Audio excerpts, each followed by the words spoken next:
Do the same thing to the other side. Okay, now this cancels. Now I have 4 angle H equals 0, 6, 1. Okay, so 4 angle H equals 160 because 360 minus 200 is 160. Now I'm gonna go ahead and move this. I'm gonna go ahead and move this. I'm gonna take this. Okay, I'm gonna take that and move it up here. Okay, so that is 4 angle H plus, equals 160. So now I need the angle H by itself. So I'm gonna divide through by 4. Divide through by 4. That cancels out. Angle H equals 40. Okay? 160 divided by 4 is 40. Okay? Alright, so now I know the angle H is 40. I know that. Remember, I need to know what angle F is. Okay, I could either put 40 here. I could put 40 into this formula that they gave me. This thing that they gave me. Or I could add it here. I could go 90 plus 90 plus 40 plus X equals 360. I could do either of those two. Alright? So if I put it here, okay. Now I'm gonna show you. You have that right there.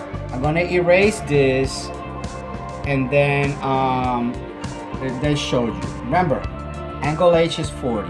You know that. Okay.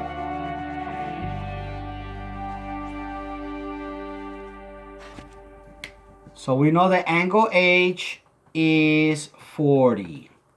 Okay, we also know that our trapezoid looks something like that. Oh, sorry.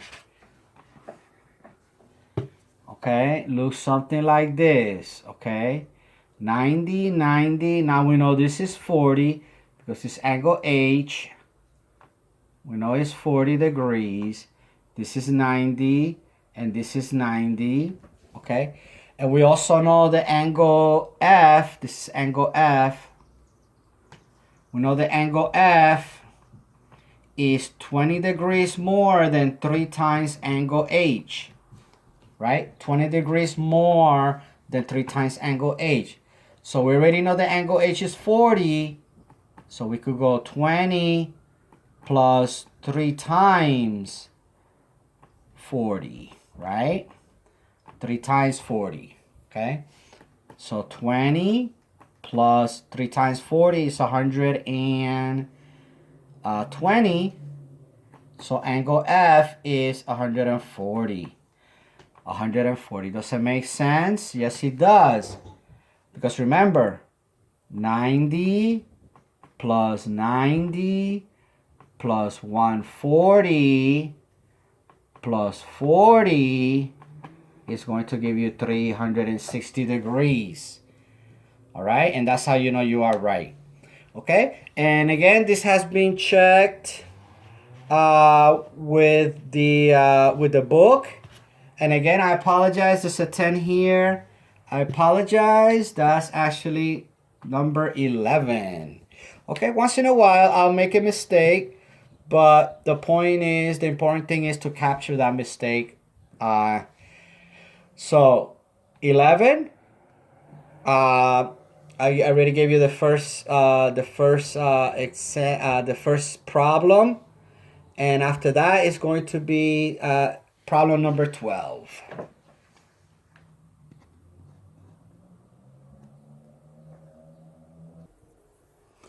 Okay, so we're here at problem number 12. And the question is, in order for this figure to be a trapezoid,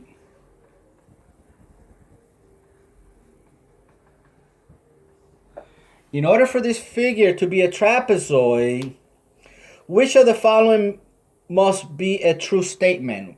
Which of the following? must be a true statement. EF EF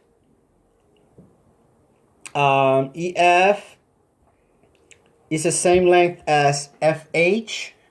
EF is the same length as FH. No, that is not, doesn't need to be the same length, because remember, the only thing about a trapezoid is okay, so these do not need to be the same length. No. B, EF and GH must be parallel. Yes, EF and GH must be parallel. EF and GH must be parallel. Okay?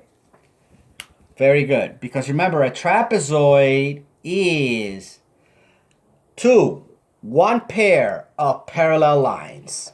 Okay? That's it. Okay? That's all that is required for a trapezoid. Alright? So we're going to go ahead and move on to number 13.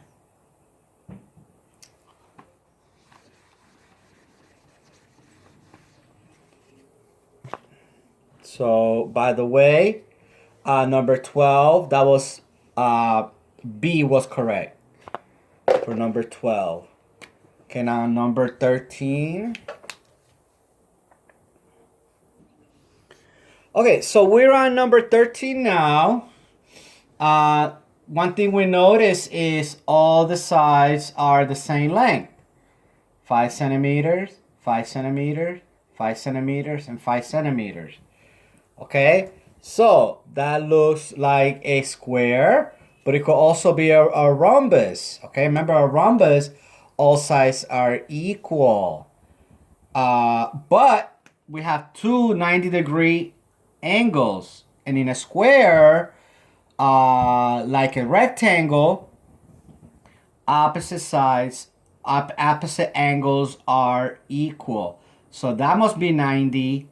And that must be 90 also. Okay?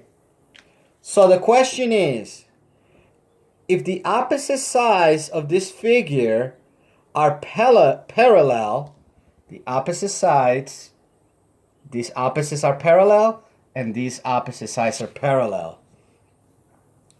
What is the measure of angle R right here? Well, I think we just answered that question, right?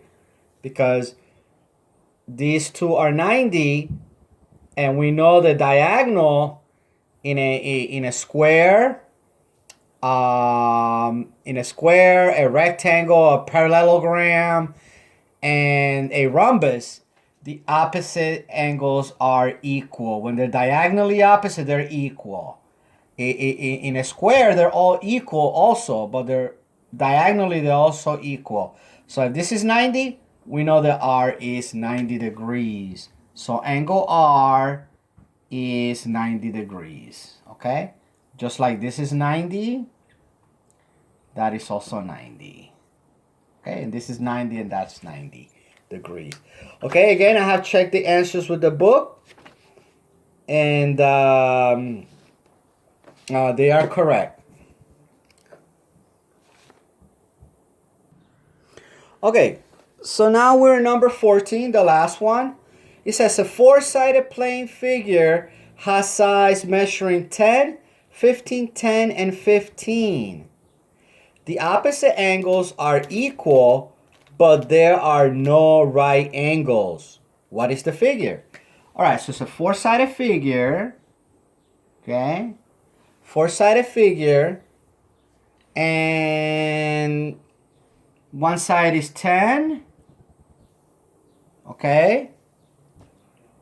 Another side is 15. Another side is 10, and that is 15.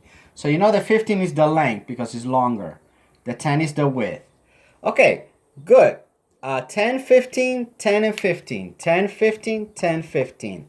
However, the opposite angles are equal. The opposite angles are equal, but there's no 90 degrees, okay? but there are no right angles, okay? So there is no right angle. So we have to redraw this, okay? All right. Now the angles are not 90 degrees, okay? And this is 10, 15, 10, and 15. Okay, so the figure is, it looks like it is a parallelogram.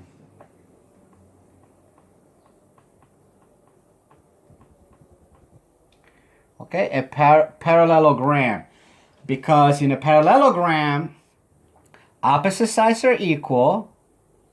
This is equal to that, and this is equal to that.